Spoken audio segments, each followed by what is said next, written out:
Okay, we are going to get into our dumbbell routine 3. So again, what you can be doing with this is watch me demonstrate the movements, go ahead, press pause, do the movements yourself, do the number of sets, and then resume when you're ready for what's next. Now, a lot of today is actually going to be on the ground, and so what we're going to do is we're going to start out with a wide stance hip bridge. So you did hip bridges the other day, but today what we're going to be doing is a nice wide stance. Okay, so for this, start in the regular hip bridge position, walk your legs out, and we're going to bridge up just like this, okay? Again, you should feel this exercise in your butt. This is A1, so we're going to do the prescribed number of repetitions. And then from there, what we're going to do is we're going to move into slow mountain climbers, okay? So a couple options here. One is going to be just your traditional slow mountain climber. So we're in push-up position, we go nice and slow in. If you can bring your knee to your forearm, that's great. If this is a little bit challenging, what you can do is you can always just hold this high plank position.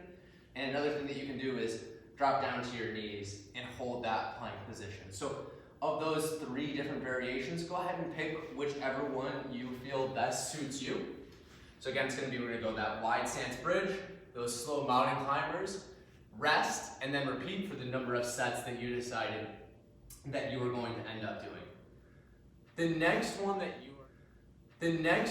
you are going to do, so now we're moving into our B-based exercises, is first going to be a seated overhead press, okay? So what we're going to do is we're gonna sit just like this, the dumbbells at our side, we're going to press straight up in the air, just like this, okay? Now, this one actually challenges your core, so try not to lean back too far like this, try not to hyperextend, try to keep our legs only slightly bent when we do this exercise. You can always just use one dumbbell, just like this, if you find that to be a little bit challenging. So we're gonna do that, and then from there what we're going to do is we're going to be on all fours, and we're gonna do a dumbbell row from here. So we're on all fours, and we're just going to row up just like this, and you should feel this in your back, and you're gonna try to keep your back nice and straight too when you do this exercise. So I'll show you from the side. We're just rowing up, just like this. Okay? So then we're gonna pop back to our seated overhead press, do those exercises together. All right. The next thing that we're going to do, so we're moving on to our next circuit of exercises, is gonna be a bear hold and a tricep kickback. So for the bear hold, do this to the best of your ability. So we're gonna start down on all fours just like this. And we're gonna lift up, and imagine if you had a glass of water on your back. We don't want that to spill. So whatever time we prescribe this for, try your best to hold it. If you have to drop back down, that's totally fine. Just try to get back into it when you feel ready, okay? So if you can see this, my knees are just about an inch above the ground. I'm just lifting up a little bit. So we're gonna do that bear hold. From the bear hold, what we're gonna do is we're gonna take our weight, okay? This weight should probably be a little bit lighter than the row that you just did in the previous set. So what we're gonna do is we're gonna go up like this, and we're going to kick back.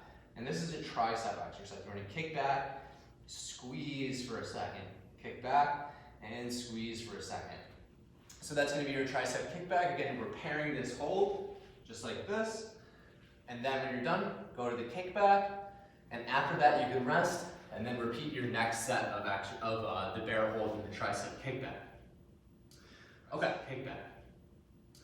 Okay, our last one that we're going to do, we're going to be standing, okay? And if you have a chair for this, that's great. So what we're going to do is we're going to go squat to a chair, and then we're going to go deadlift. So for the squat to the chair, what I want you to do is hold the weight just like this. And what we're going to do is we're going to, and this is important too if you have any knee issues, is that we're really going to sit back when we do this exercise. Touch, come back up. We're not relaxing. We're just going to tap and come right back up. If that depth is challenging, if you have a higher chair, or maybe you have to put a pillow on a chair, that's totally fine. Again, everything within our comfort and control. Again, we're sitting back, just like this, and coming right back up. Okay? From the front, what that's gonna look like is this.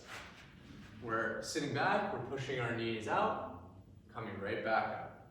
Okay? So that is the squat. As soon as you're done with that, we're gonna do a deadlift. So while this still trains some of the front of your legs, we're gonna focus even more on sitting back.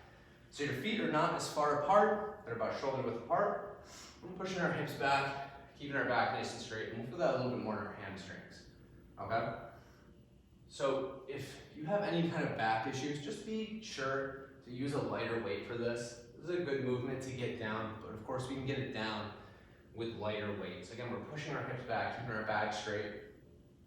When we get to the top, we're squeezing our butt. We don't want to hyperextend with our back. Okay, so that's the last set of exercises. Do your squats, do your deadlifts, rest, and then finish up the prescribed number of sets.